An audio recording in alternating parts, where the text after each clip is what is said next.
The midday sun poured gently through the tall, arched windows of the elegant dining hall, casting a golden glow that made the crystal glasses and white linen sparkle.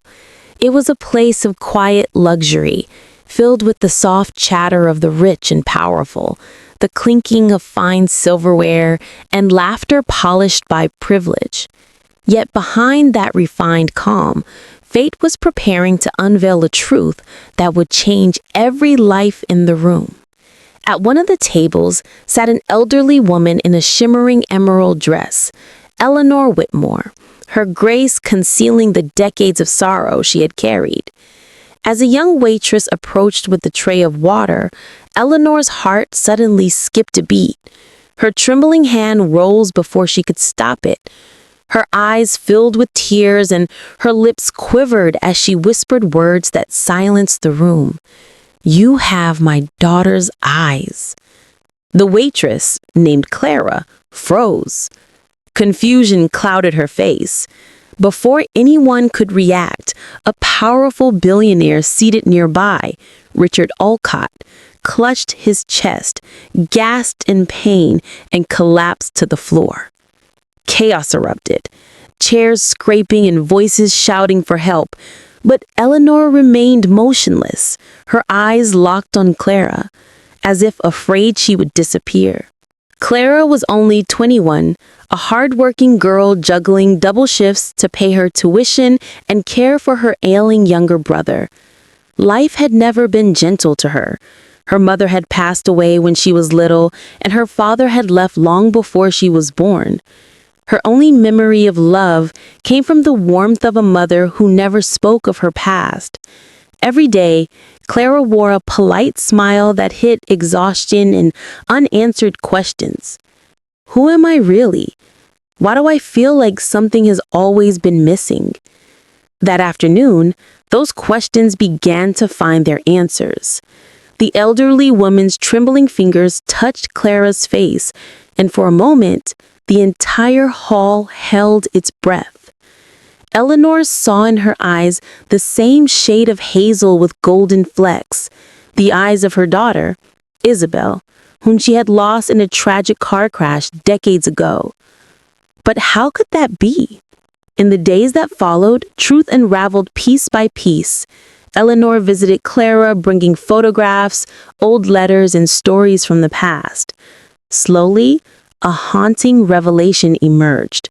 Clara's mother, Marlene, was actually Isabel, Eleanor's long-lost daughter.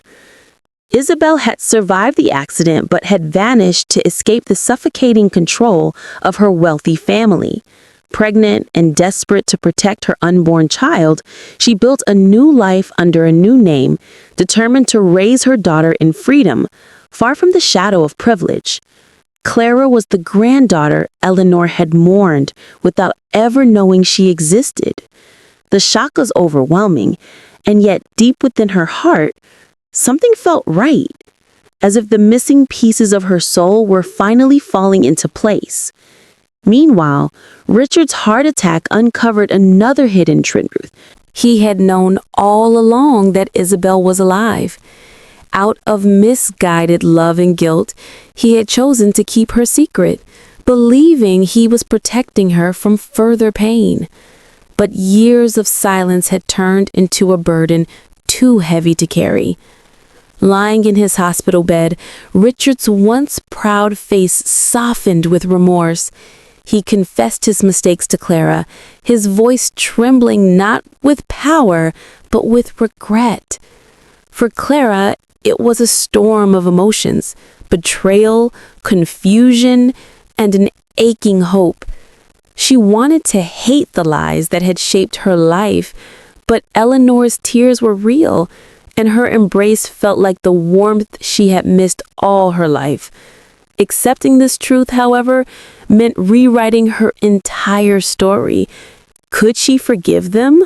Could she open her heart to a family that had lived in luxury while she struggled to survive? But as time passed, love began to bridge what pain had torn apart.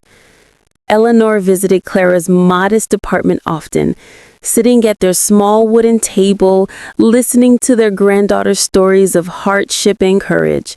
She even held Clara's brother's hand when he coughed, promising to make sure he received the best medical care possible. For the first time, Eleanor was not a woman of wealth or reputation. She was simply a grandmother, trying to make things right. Richard, too, began to heal. Clara's presence brought him peace and purpose. He spoke honestly about Isabel, his love for her, his guilt, and his wish for forgiveness. With each conversation, the barriers of the past slowly dissolved. Clara found strength she never knew she had. She realized her value didn't come from wealth or bloodlines, but from her resilience and kindness. Yet she allowed her heart to open, not out of obligation, but out of love. Months later, the three of them sat together in Eleanor's sunlit garden. The air smelled of jasmine, and the laughter of Clara's younger brother echoed through the flowers.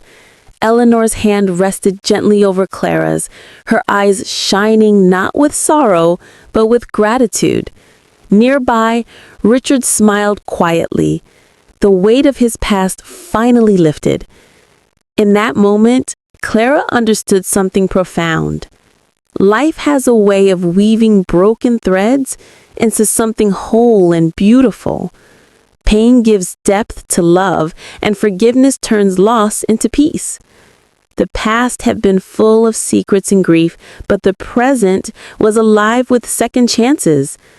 As the sun dipped below the horizon, painting the sky in shades of pink and gold, Clara closed her eyes and whispered a silent prayer of thanks. She had found her truth, her family, and most importantly, her strength.